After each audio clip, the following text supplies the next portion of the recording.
क्या आप मानेंगे कि जिन मूर्तियों को देखकर लोग आज केवल कामुकता का प्रतीक समझते हैं, वही असल में आत्मा को ईश्वर से जोड़ने का गुप्त मार्ग दिखाती हैं? ये रहस्य है मध्य प्रदेश के विश्व प्रसिद्ध खजुराहो मंदिर का, जहां पत्थरों पर उकेरी गई हजारों आकृतियां केवल कला का नमूना नहीं, बल्कि जीवन और अध्यात्म का गहरा संदेश है।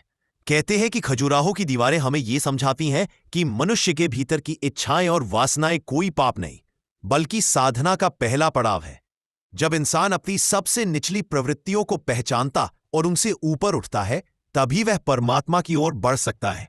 यही कारण है कि मंदिर की बाहरी दीवारों पर सांसारिक और कामनात्मक दृश्य दिखाए गए, जबकि भीतर के गर्भगृह में शिवलिंग और दिव्यता स्थापित की गई।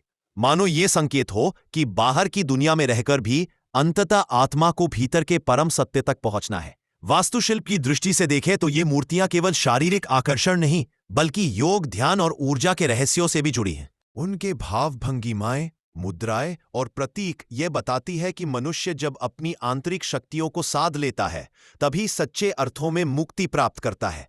यही कारण है कि विद्वान खजुराहो को पत्थरों में लिखा आध्यात्मिक ग्रंथ कहते हैं। तो अगली बार जब आप इन मूर्तियों को देखें, तो याद रखिए, ये केवल सौंदर्य नहीं, बल्कि आत्मा की यात्रा का मानचित्र है, जो हमें बताती है कि भोग से योग और योग से मोक्ष तक का मार्ग यहीं से शुरू होता है। अगर आपको ये वीडियो अच्छा लगा हो, तो इसे लाइक कीजिए, शेयर कीजिए और चैनल जरूर सब्सक्राइब कीजिए।